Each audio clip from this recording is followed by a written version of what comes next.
चुनावों के दौरान सिर्फ कैंडिडेट ही पार्टियों से बागी नहीं होते, बल्कि जो कार्यकर्ता वर्कर्स काडर होता है वो भी कहीं ना कहीं बिखर जाता है और डिवाइड हो जाता है। नमस्कार, आप देख रहे हैं द न्यूज़ रूम 24 आवाज़। मैं हूं दीपक खजूरिया और आज हम एक बहुत ही बारीकी से बात करेंगे एक ऐसे टॉपिक पर जिस पर शायद किसी ने बात नहीं की और शायद पार्टियां भी चिंतन मंथन तब करें जब चुनावों के नतीजे आ गए हों और फिर हाथ से रेत निकल गई हो। हम बात करेंगे पर्टिकुलरली जम्मू के छंब क्षेत्र की और उधमपुर ईस्ट कॉन्स्टिट्यूंसी की। दोनों जगह दो बढ़िया नेशनल पार्टियों ने अपने कैंडिडेट्स उतारे और फिर उन्हीं की पार्टी में विद्रोह हुआ और उनके जो अपने आप को डिजर्विंग कैंडिडेट बता रहे थे या जनता डिजर्विंग बता रही थी, उन्होंने इंडिपेंडेंट फॉर्म भर दिया। छंब में कांग्रेस के बागी और इंडिपेंडेंट सतीश शर्मा और उधमपुर ईस्ट में बीजेपी के बागी और इंडिपेंडेंट कैंडिडेट पवन खजूरिया। कैंडिडेट तो बागी हो गए और अपने फॉर्म भी इंडिपेंडेंट तौर पे भर दिए। आखिर पार्टीज ने क्या ये सोचा है कि उनके साथ जो लोग काम कर रहे हैं वो एक हफ्ता पहले तक तो पार्टी के ही वर्कर थे, पार्टी के ही सदस्य थे और पार्टी का ही काडर था, मगर आज वो पार्टी का काडर दूसरी तरफ कैसे हो गया? क्योंकि काडर भी डिवाइड होता है। दो तरह के वर्कर होते हैं, एक वर्कर आंखें बंद करके पार्टी के साथ चलता है और दूसरा वर्कर होता है नेता के साथ। इसकी सबसे बड़ी एग्जाम्पल खुद देखने को मिलती है नगरोटा में, जहां जब दविंदर सिंह राणा जो विधायक थे नेशनल कॉन्फ्रेंस के और कद्दावर नेता थे, उन्होंने जब पार्टी छोड़ी थी तो पार्टी का वर्कर भी जो उनका लॉयल वर्कर था शिफ्ट हो गया था उनके साथ बीजेपी में। हालांकि वो बीजेपी का वर्कर नहीं था, वो दविंदर सिंह राणा का वर्कर था और ना ही वो एनसी का वर्कर था। तो ऐसे ही सतीश शर्मा के साथ छंब में भी हो रहा है और उधमपुर ईस्ट में पवन खजूरिया के साथ जो लोग चल रहे हैं, जो कार्यकर्ता और काडर चल रहा है, वो बीजेपी का डिवाइड हुआ है उधमपुर में और कांग्रेस का डिवाइड हुआ है छंब में। जो फाइट कांग्रेस और बीजेपी के बीच होनी चाहिए थी अब पार्टियों के बीच में अंदरूनी है। हमारे साथ इसी चीज पे और रोशनी डालेंगे मेरे editor in chief Pawan Sharma. पवन जी, पार्टियां भी क्या इसके ऊपर चिंतन मंथन बाद में तो करती हैं, अभी ये सोच रही होंगी कि आखिर जो हमारे कैंडिडेट बागी हुए हैं उनके साथ चल कौन रहा है तो वो पार्टी का ही काडर। देखिए, पार्टी जब डिसीजन लेती है ना, उस समय एक प्रेशर होता है सेंट्रल लेवल पे और स्टेट लेवल पे, लेकिन बीच में जो लोग काम खराब करने वाले होते हैं उन्होंने इस तरह का पर्दा बनाया होता है कि सेंटर तक वो बात पहुंचने नहीं देते। वो ग्राउंड लेवल पे बताते हैं कि नहीं, ये नहीं जीत सकता, इसका कैडर नहीं है, जबकि उनको ये नहीं पता होता कि 5 दिन पहले जो वहाँ पर भारतीय जनता पार्टी के नारे लगा रहा था, आज वो उसी टेंट के नीचे इंडिपेंडेंट कैंडिडेट के साथ बैठा है। शंभ में सतीश शर्मा का एक बयान था कि मैं राहुल गांधी के खिलाफ अब किस मुंह से बोलूं कि वो सही नहीं है, वो गलत हैं, क्योंकि मेरा जो स्टेट का कैडर था वो उनके तक मेरी बात नहीं पहुंचा पाए और फैसला जो है वो प्रेशर में लिया गया। सेंटर को पता नहीं चलने दिया गया कि सतीश शर्मा वहाँ पर कैसे काम कर रहा है। जितनी दुनिया सतीश के साथ पहले थी अब उससे ज़्यादा है, पवन के साथ जितने लोग पहले थे अब उससे कई गुना ज़्यादा है। तो वो पार्टीज के ही लोग हैं पार्टी के, लेकिन पार्टी के नेता के साथ कैडर चलता है। कई बार सहानुभूति होती है, लोगों के अंदर एक सिंपथी वेव चलती है कि पार्टी ने यार मेरे बंदे के साथ गलत किया है, तो अब जो है पार्टी को दिखाना है कि आपका जो कैंडिडेट है हम उसे हराएंगे और इस कैंडिडेट को जिताएंगे। जहां पर इंडिपेंडेंट कैंडिडेट कई बार होते हैं, ये आज से नहीं है। मैं बिश्नाह से बात करूँ ना तो बिश्नाह में भी अश्विनी शर्मा को कांग्रेस का मैंडेट मिलने वाला था, लेकिन नहीं दिया, तो लोगों ने कहा ठीक है आप अपना कैंडिडेट लाइए, हम बताएंगे किसको जिताना है, और लोगों ने वहाँ अश्विनी को जिता दिया। अब वही स्थिति जो है वो सतीश और पवन के साथ है। देर रात तक 12 बजे तक वो रैलीज कर रहे हैं, मीटिंग्स कर रहे हैं, सुबह वो कहीं कहीं जा रहे हैं, खेतों में दौड़ रहे हैं, पहाड़ों पे चढ़ रहे हैं। यही कारण है कि लोगों ने कहा है कि हम आपके साथ हैं। अब लोगों तक इनको पहुंचना है, कैडर में बिखराव नहीं होता। कैडर में नहीं पवन जी, मुझे लगता है जो लोग साथ चल रहे हैं वो काडर ही तो होता है पार्टी का, क्योंकि पवन खजूरिया के साथ जो लोग चलते थे वो बीजेपी के थे और सतीश शर्मा के साथ चलते थे कांग्रेस के थे, क्योंकि वो बीजेपी के खिलाफ लड़ते थे छंब में। और तो वो डिवाइड तो हो गए ना। डिवाइड होते हैं, बिखरते नहीं हैं। डिवाइड होने का मतलब होता है कि आज आपके साथ कल मेरे साथ। अगर उन्हें लगा कि इस कैंडिडेट के साथ धोखा हुआ है, वो वहाँ से छोड़कर वहाँ आ जाते हैं। वो शिफ्टिंग ऑफ द वोटर्स होता है, और यही एक ट्रेंडिंग होती है इलेक्शंस के भीतर कि जो डिसाइडिंग वोटर होता है जब वो ट्विस्ट करता है तो कैंडिडेट का पलड़ा भारी हो जाता है। क्योंकि पॉलिटिकल साइंस में एक साफ तौर पर लिखा गया है कि कोई भी नेता, उसका अपना कैडर, और कोई भी पार्टी उसका अपना कैडर तभी ट्विस्ट होते हैं जब पार्टी गलत फैसला लेती है।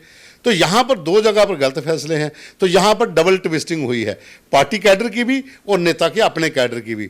अब आप उधमपुर का देख लो, दोनों भारतीय जनता पार्टी के भीतर थे, दोनों अच्छे नेता थे, वहाँ पर काम कर रहे थे, टिकट दूसरे को मिल गई, लेकिन उसका जो कैडर था, जो RS पठानिया का है, वो ट्विस्ट हुआ इधर, पार्टी का हुआ इधर, पवन का अपना हुआ इधर।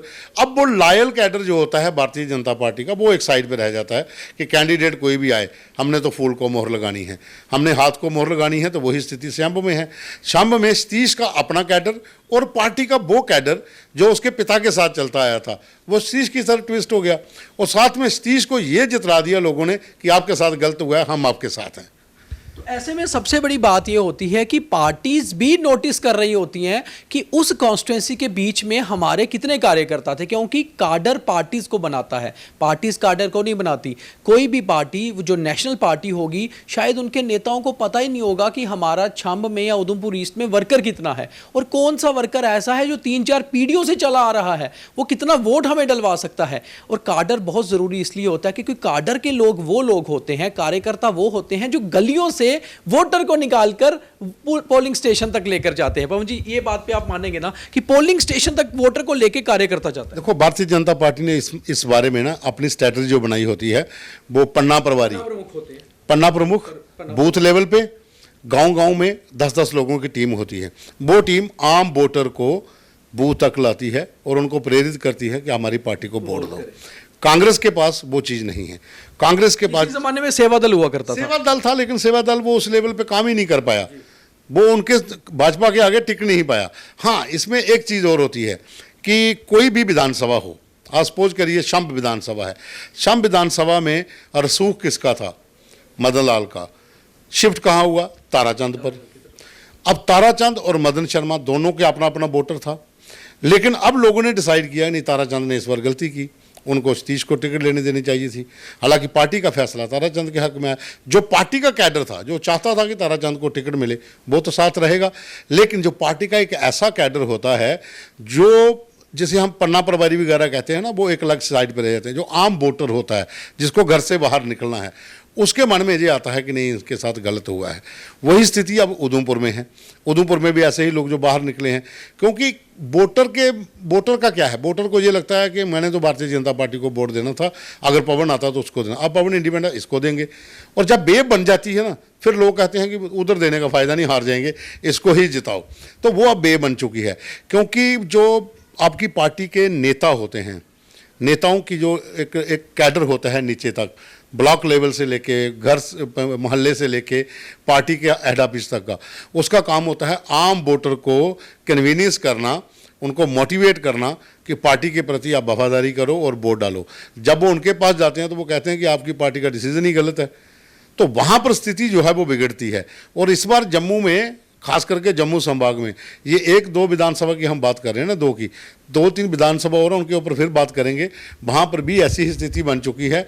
अब जो है पार्टियों के खेमे से गेम बाहर हो गई है, गेंद उनके पहले से बाहर चली गई है। अब गेंद किसके पाले में जाती है, वो पोलिंग पर डिपेंड करता है कि कितना वोटर जो है वो मतदान करता है, किस कैंडिडेट के प्रति करता है। गेंद अब है, धन्यवाद, गेंद अब है उस पाले में जहां से वोट निकलेगा, यानी कि कार्यकर्ताओं के पाले में। तो कार्यकर्ता वही है जो पार्टी का स्ट्रिक्ट स्टॉन्च कार्यकर्ता है। कार्यकर्ता हमेशा हार्डकोर रहता है। बीजेपी का कार्यकर्ता कांग्रेस को वोट नहीं करेगा, कांग्रेस का कार्यकर्ता बीजेपी को वोट नहीं करेगा, मगर कांग्रेस का कार्यकर्ता अपने उस कैंडिडेट को जरूर वोट करेगा जिसके साथ गलत हुआ है या जिसके साथ वो चलेगा। और बीजेपी का भी अपना वो कार्यकर्ता बीजेपी के खिलाफ वोट नहीं करेगा, मगर बीजेपी के उस कैंडिडेट को वोट करेगा जो इंडिपेंडेंट खड़ा है, क्योंकि उनको ये पता है कि हमारा जो नेता है, चाहे ये पार्टी से अलग हुआ है, मगर हम इसको जब जिताएंगे, जो फैसला ये करेगा हम इसके साथ चलेंगे, क्योंकि हमारे जो सारे काम हैं या हमारी जो बातें सुनी जाएंगी वो इसी नेता के द्वारा सुनी जाएंगी।